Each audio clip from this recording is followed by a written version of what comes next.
Hi mga listeners and followers sa Yusinian Freedom Board.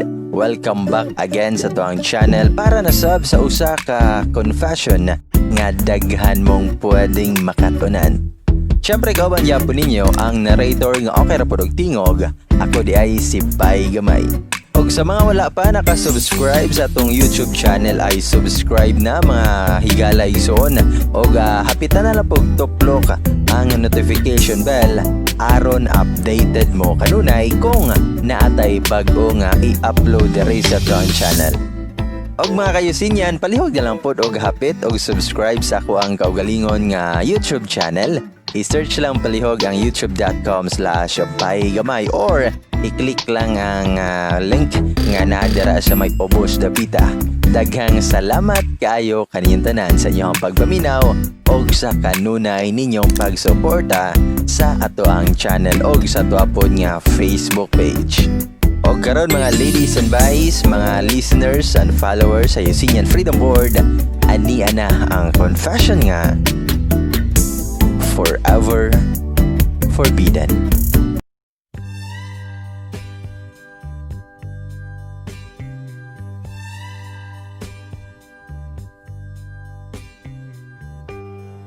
First off, di ko taga UC, but avid reader kay ko ani nga page. Female ko, 29 years old og naaday ko karon sa Mindoro nagstay. Kauban sa kumbana. Happily married na ko and contented na ko sa akong life karon. 3 years na ko married sa akong happy. Apan di na mao atong istoryahan karon. I would like to share with you my darkest secret. Kaning sikreto na ako ang ipadangat ninyo kay wa pa na ako mismo makumpisal sa pare. Og bisan sa kumbana. I hope matambagan sa pagko ninyo o please ayaw taon mo pang judge sa ako. Nanginaot ko sa inyong pagsabot o sugdan na nato karon. Itago lang ko sa pangalan na Liz na ako'y older brother by a year. Itago lang nato siya sa ngan nga Lee. Sod kay Mindoa, we used to live somewhere in Mindanao. Dila na ko isaba sa dapit. Okay ramong panginabuhi. We were not poor but we were not rich either. Kumbaga, sakto lang. When we were young, kuyog may perme, magduwa, eskwela, ligo, tanang mabuhat sa mga bata na mong maunahuna, among buhaton og sabay. Of course, kay kuyas girl man ko, tapa jud ko niya matog kay mahadlo ko nga ako ra usa sa kwarto og si mama og papa kay ganahan og alone time. Susugot ra sila nga kang Kuya Lee ko motapad. Moreover, bata sad mi. What could possibly happen, right? Naive kay mi ato mga panahon na. Around 4 to 5 years old pa mi ato. I looked up to my kuya. Permi siya nga first section, samantalang ako nasa second or third section ra jud. Permi sad nga first si kuya silang klase. Nya daghan siya og medals kada recognition. Proud kay silang mama og papa. Ako, ribbon ra taon. Most helpful, most trustworthy, kana ra nga mga awards. Anyways, ang point ana, bright kayo akong kuya. Siya ang gi-idolize pagayo. Bright na, buotan pa. Sadly, na-lay off si papa og kalit sa iyang trabaho ug di na maayo ang dagan sa business ni mama ug nalubong mi sa utang. Napektuhan namong pamilya pag-ayo ato na time. Maong nakaundang si kuya og usa ka tuig ug ako sa ang gipadayon og eskwela nilang mama. Around grade 6 na jud mi, nagka-classmate mi ni kuya. Kay naningkamot man ko pag-ayo para ma-first section ko. Lipay kay ko ato. Pero nosod na tanan, di na kay may magtabi. Bisan sa bahay, di sad kay may magtagad. Magduwa pa mi sa una. Karon, dili na. Sa una kay yahap akong labanan sa mga bully. Karon, dili na. Sa una, iyap akong palitan og mga gasa. Pero karon, dili na. Dagan na kay nausab, nawa na mong closeness. Mga around grade 4 naman guro to nagsugod og kawa among closeness. I was hoping na mabalik ra ang tanan ing magka-classmate nami. Pero wa jud gihapon. Bisan na classmates mi, di gihapon ko niya tagdon. Ako ang mo-approach niya, iyahan akong likayan. I was hurt. Na-shatter ko nganong gilikay-likayan ko niya. Ngano ka? I ask myself countless times. Pero wag yapon ko nakakita sa answer. Mo nang nagpadayon na lang ko og paningkamot sa akong pag-eskwela. Bisan man lang maduol ko sa akong kuya in terms of academic achievements. Naningkamot ko og pag-ayo. Nevertheless, my brother graduated as top. Me? Third ra. But I was happy na naduol ko niya bisan gamay. Then came high school. Same school yapon ming Kuya Lee. As usual, di ko niya tagdon morar ako gahangin sa iyang presensya. Dagan kayong nag-crush akong kuya, bright o guwapo manggod. Nahimo yung tawon kog messenger og mga love letters para niya gikan sa mga naibog niya. Iyar po na dawaton pero busted silang tanan. I felt relieved deep down na wapay na uyab akong kuya. Nalibog ko kung normal ra ba ni sa akong part. I thought normal ra siguro na mapusisive ang mga isuon silang kuya kay after all, kuya man. So akong gi-shake off ang thought. First year high school kay same section me sa akong kuya. Unhappy rasad ko bisan di mi magtagad. Di na sad mi magkuyog og pauli. Unlike elementary pa mi, nakuyog mi perme padong school og pauli. As usual, kay first na sad akong kuya. Nya kay daghan naman kayo og bride sa mong session, naa na lang ko sa ika-6th or 7th. Then one night ana, akong na-overhear ang convo nilang mama o Kuya Lee. Kinahanda mo transfer si kuya since ni-offer among auntie na siya na lang daw ang mupaskwela niya sa Manila since bright man kaya siya. Grabe, devastated kay ko.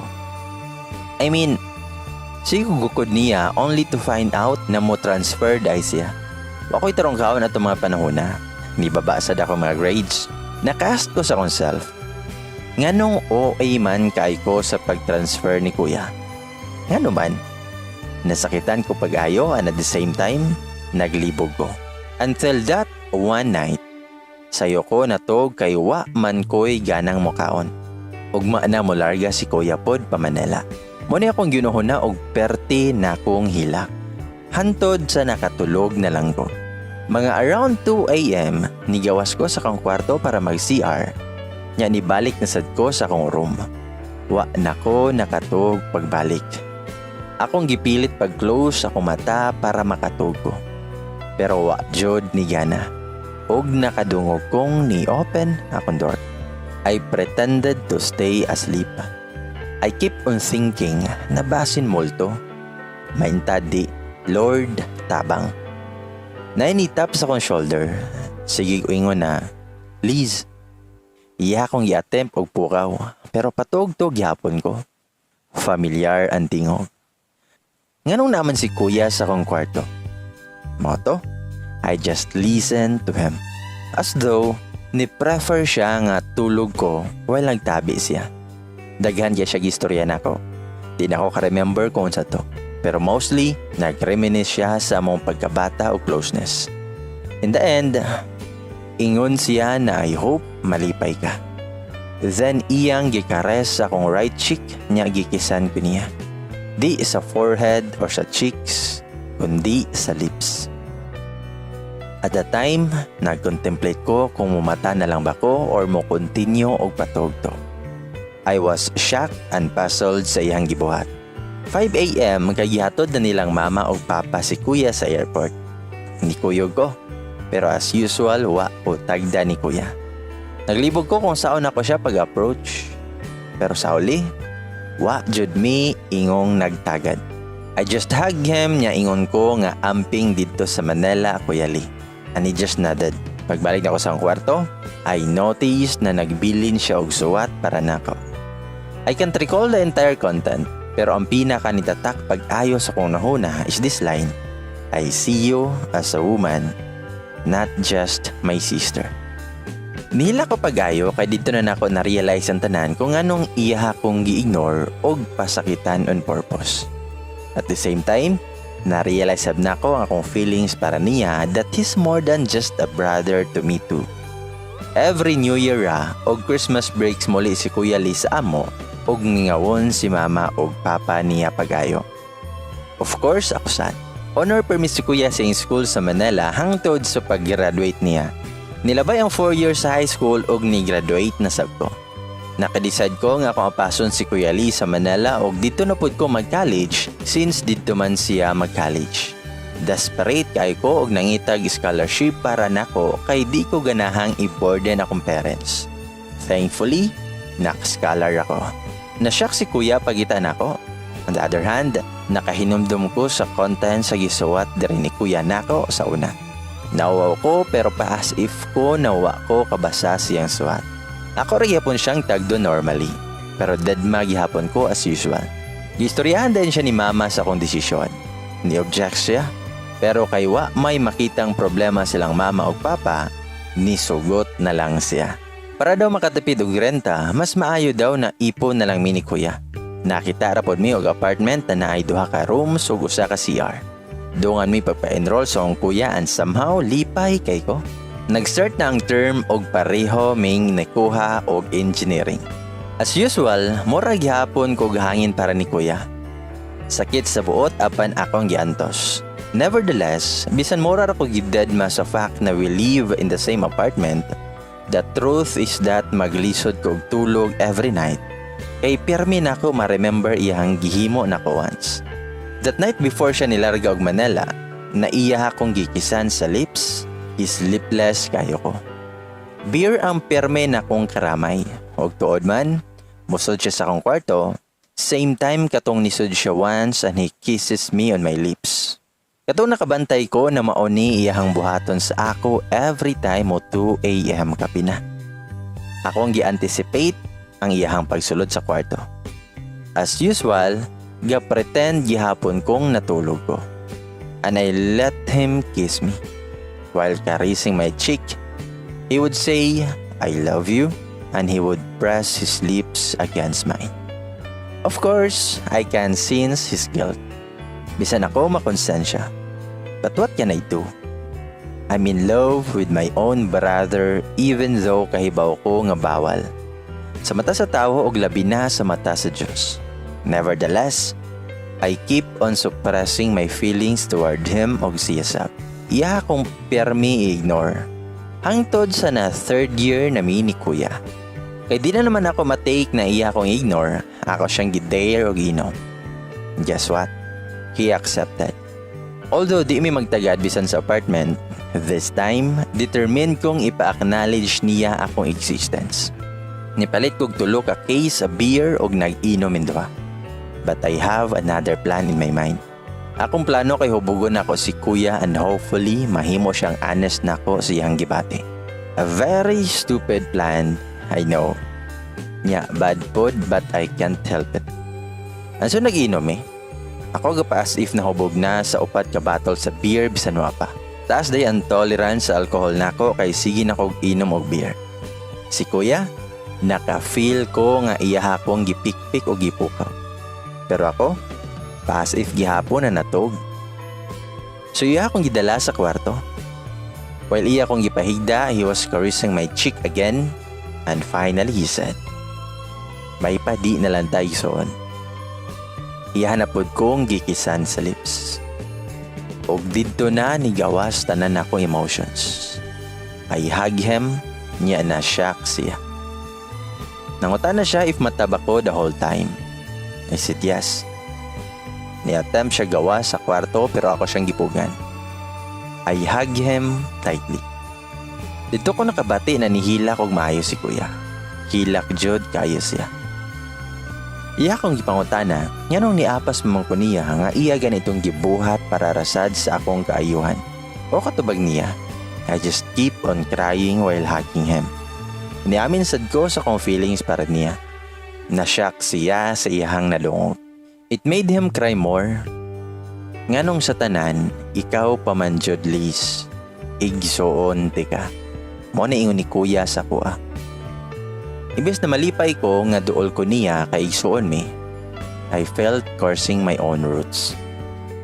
Akong gibalik niya ang iyang gingon once. Nganong igsoon pamanta Kuya oy. Sakit jud kayo.